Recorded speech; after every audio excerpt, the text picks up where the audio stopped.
Olá pessoal, sejam todos bem-vindos a mais esse vídeo de edificação aqui no canal Evangelho Sem Polêmica. Esse é um tema que costuma gerar muita controvérsia, mas que vamos conseguir alinhar com a verdade que está na palavra de Deus.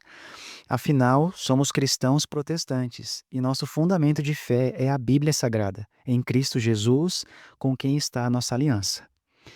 O significado central e etimológico da palavra ecumenismo é apelo à unidade de todos os povos contido na mensagem do Evangelho, no movimento favorável à união de todas as igrejas cristãs.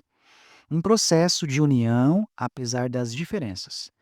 O termo ecumênico provém da palavra grega, que é impronunciável para mim aqui, então vou escrever para vocês entenderem, que significa mundo habitado.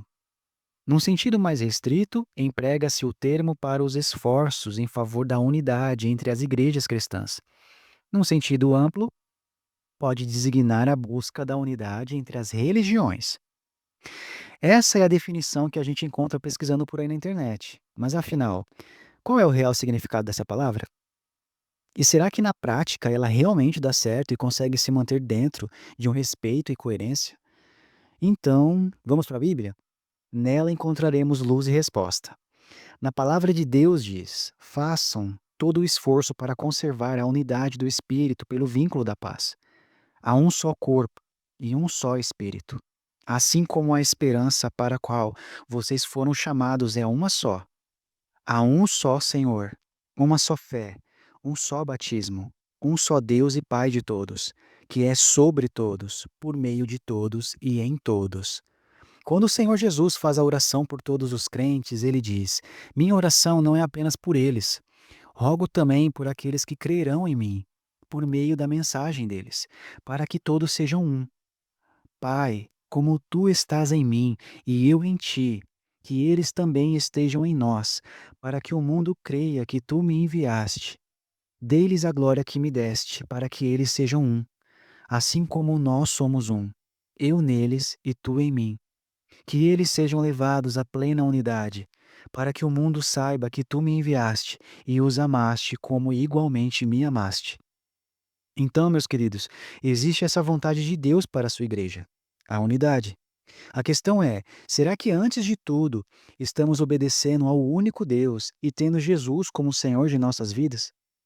E já que cada um crê numa base de fé diferente, como unir essas diferenças religiosas sem se desrespeitar mutuamente?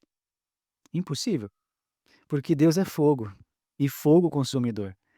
A não ser que esse ecumenismo seja apenas no âmbito social político, em prol de alguma causa na sociedade, não uma união espiritual, uma comunhão como uma única igreja. Ter essa ideologia do ecumenismo como uma utopia, uma visão de sociedade ideal, onde não há diferenças na sociedade, como se o livre-arbítrio não existisse mais, acreditando que deveria existir apenas uma religião, a sua, é uma intenção até boa, porque para os cristãos todos seremos uma única família no céu. Mas aqui na Terra, isso pode se tornar algo bem perigoso, seja do ponto de vista social e até espiritual. Uma fé não pode ser imposta na sociedade. Isso quebra não apenas um princípio bíblico, mas vai de encontro e desfigura até o caráter de Cristo. Por conta disso, logo vão querer proibir qualquer religião de existir, usando disso ainda como solução para chegarmos a uma harmonia social. A humanidade possui várias religiões e culturas diferentes, vários fundamentos de fé, várias formas de pensar e interpretar. E chegamos a falar aqui no canal, no vídeo Política e Religião, sobre o Brasil ser um país de Estado laico. E que bom por isso. A vontade de Jesus é que cheguemos à unidade da fé para aqueles que são da fé. E quem é da fé é aquele que obedece através do Espírito Santo que foi enviado. Quem diz que é da fé, mas carrega no coração outro evangelho, práticas contrárias ou busca uma justiça que venha da antiga aliança, não é irmão de fé. E a Bíblia diz claramente para não termos comunhão espiritual com quem acredita e carrega o que a Bíblia considera falsa doutrina.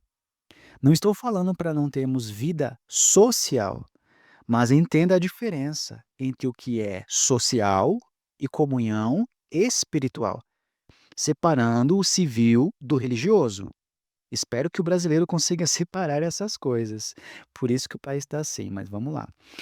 Ecumenismo nada mais é do que vivermos socialmente em respeito, dentro de um único espaço. Uma unidade meramente social, não em comunhão espiritual. E isso nós temos com aqueles que são irmãos da nossa fé, no lugar apropriado. Como um cristão quer ter comunhão e unidade com uma pessoa que acredita que sentir ódio e desejar se vingar do seu irmão é algo normal do ser humano? Não. A Bíblia diz: desta forma sabemos quem são os filhos de Deus e quem são os filhos do diabo. Quem não pratica a justiça não procede de Deus, e também quem não ama seu irmão. Ser pecador não quer dizer que iremos viver no pecado, que é iniquidade. Essa divisão entre povo de Deus e os ímpios já existia na antiga aliança. A diferença é que agora é sobre vivermos na fé que professamos, o amor. Jesus diz claramente nos evangelhos: se o seu irmão pecar contra você, vá e a sós com ele. Mostre-lhe o erro. Se ele o ouvir, você ganhou seu irmão. Mas se ele não o ouvir, leve consigo mais um ou dois outros, de modo que qualquer acusação seja confirmada pelo depoimento de duas ou três testemunhas. Se ele se recusar a ouvi-los, conte à igreja. E se ele se recusar a ouvir também a igreja, trate-o como pagão ou publicano. Ou seja, isso é um mandamento do Senhor. Então, não se pode afirmar que todos os homens são filhos de Deus, porque a Bíblia diz que quem é filho de Deus pratica o amor, não uma justiça própria retirada do fundo do. Enfim, na nova aliança, Deus não faz acepção de pessoas, mas chama as pessoas das trevas para a luz. Este é o julgamento. A luz veio ao mundo, mas os homens amaram as trevas e não a luz, porque as suas obras eram más. Quem pratica o mal odeia a luz e não se aproxima da luz, temendo que as suas obras sejam manifestas. Mas quem pratica a verdade vem para a luz, para que se veja claramente que as suas obras são realizadas por intermédio de Deus. E para finalizar, vou deixar aqui um trecho de 1 Coríntios 10, versículo 15 ao 21. Estou falando a pessoas sensatas. Julguem vocês mesmos o que estou dizendo.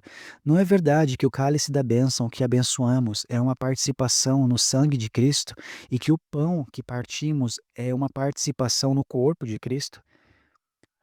Por haver um único pão, nós que somos muitos, somos um só corpo, pois todos participamos de um único pão. Considerem o povo de Israel. Os que comem dos sacrifícios não participam do altar.